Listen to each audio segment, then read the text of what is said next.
बच्चों ये क्वेश्चन आया था आपको नीट 26 में थर्ड में वाले पेपर में और ये जेई में भी आ चुका है।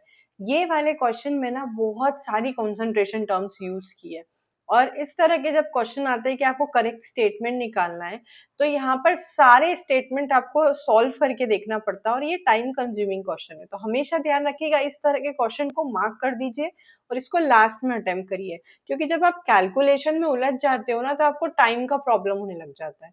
फिर आप इरिटेट होकर उसको छोड़कर नेक्स्ट क्वेश्चन में जाओगे तो वो टाइम वेस्ट हो जाएगा। तो बेटर है लास्ट में रखो इसको, फिर लास्ट में आराम से इसको अटेम्प्ट करो। अटेम्प्ट जरूर करना है क्योंकि इजी क्वेश्चन है। ठीक है, चलिए, ये सारी स्ट्रैटेजी होती है जो आपको पता होनी चाहिए जब आप कोई भी कॉम्पिटेटिव एग्जाम के लिए अपेयर होते हैं।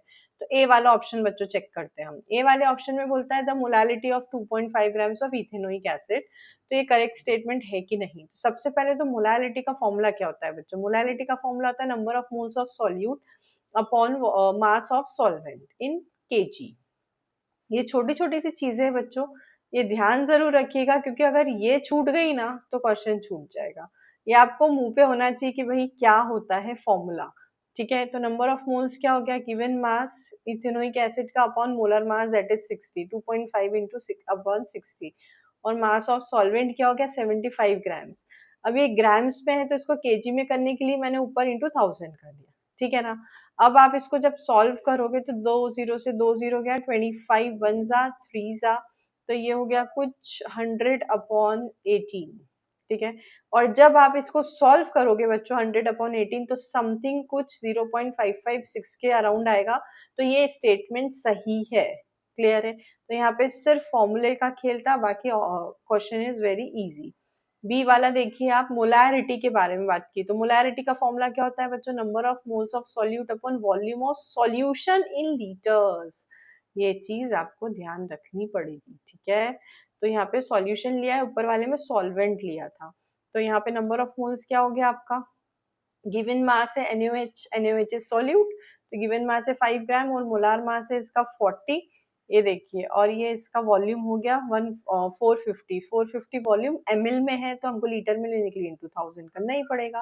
तो जब आप इसको सॉल्व करोगे, ये जीरो से जीरो कट कर दो और यहाँ पर 10 और इंटू 5 कर दो, दैट इज 50/4 इंटू 45। तो जब आप इसको सॉल्व करोगे तो आपका अराउंड इसके आंसर आ जाएगा। आराम से इसको डिवाइड करके करोगे तो हो जाएगा ये, और ये आपका आंसर आ जाएगा। B is the correct option. ठीक है, अब नेक्स्ट बोला है उसने aquatic species are more comfortable in cold water. अब एक्वेटिक स्पीशीज क्या होती है बच्चों? जो भी एनिमल्स और प्लांट्स पानी में रहते हैं उनको एक्वेटिक स्पीशीज बोलते हैं। ये किस पे सरवाइव करते हैं? ये डिजोल्व ऑक्सीजन पे सरवाइव करते हैं। जो ऑक्सीजन डिजोल्व है वाटर में उस पे सरवाइव करते हैं। अब क्या होता है बच्चों, मतलब बेसिकली हम किसकी बात कर रहे हैं? हम सॉल्युबिलिटी की बात कर रहे हैं यहाँ पर, solubility of gas in liquid. ठीक है, तो इस कंसेप्ट की जब हम बात करते हैं तो solubility of gas in liquid में क्या होता है कि जैसे ही टेम्परेचर बढ़ाते हैं हम, तो जो सॉल्युबिलिटी है लिक्विड में गैस की वो कम होती जाती है। ठीक है, टेम्परेचर बढ़ाया तो गैस एस्केप आउट होने लगती, बाहर उड़ने लगती। तो बेसिकली हम बोलते हैं कि it is inversely proportional to temperature and directly proportional to pressure. Pressure बढ़ाओगे तो सॉल्युबिलिटी ऑफ गैस इंक्रीज होगी और टेम्परेचर बढ़ाओगे तो सॉल्युबिलिटी ऑफ गैस डिक्रीज होगी। ये कंसेप्ट होता है। ठीक है, ये लिक्विड सॉल्यूशन में भी पढ़ते हो आप। तो यहाँ पर जब आपने प्रेशर डिक्रीज किया, ऊपर वाली बात कर रहे हैं हम, तो कोल्ड वाटर मतलब और हॉट वाटर मतलब टेम्परेचर कम है कोल्ड वाटर में तो सॉलिबिलिटी ऑफ गैस ज्यादा होगी, तो वो मोर कंफर्टेबल है। यस, क्योंकि ऑक्सीजन ज्यादा होगी तो एक्वेटिक लाइफ ज्यादा कंफर्टेबल है। तो ये ऑप्शन करेक्ट है। ठीक है, नेक्स्ट वाला भी मैंने इसी में एक्सप्लेन कर दिया। Solubility of gas increases with decrease in pressure. No, जैसे कि आप कोई कोल्ड ड्रिंक की बोतल खोलते हो बच्चों, तो आप देखते हो कि उसमें जब गैस डिसॉल्व होती है वो हाई प्रेशर पे होती है। जैसे ही आप ढक्कन खोलते हो वो गैस ऊपर उड़ती है, क्योंकि वो लो प्रेशर की तरफ जाती है। तो लो प्रेशर में सॉलिबिलिटी ऑफ गैस क्या होती है? डिक्रीज होती है। तो यहाँ पर ये गलत है। D option is incorrect. ठीक है, ई ऑप्शन की बात करते हैं बच्चों। तो for a binary mixture of A and B the number of moles of A and B are this. मैंने अपने कंसंट्रेशन टर्म्स वाले वीडियो में आपको ये बहुत अच्छे से एक्सप्लेन किया है, मोल फ्रैक्शन वाला फॉर्मूला।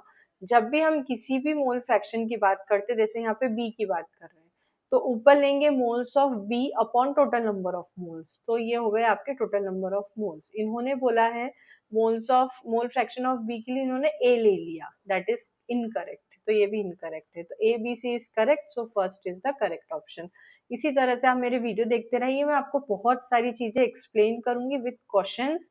तो बच्चों जल्दी से कॉम्पिटिटिव एग्जाम की प्रिपरेशन करिए। All the best, thank you.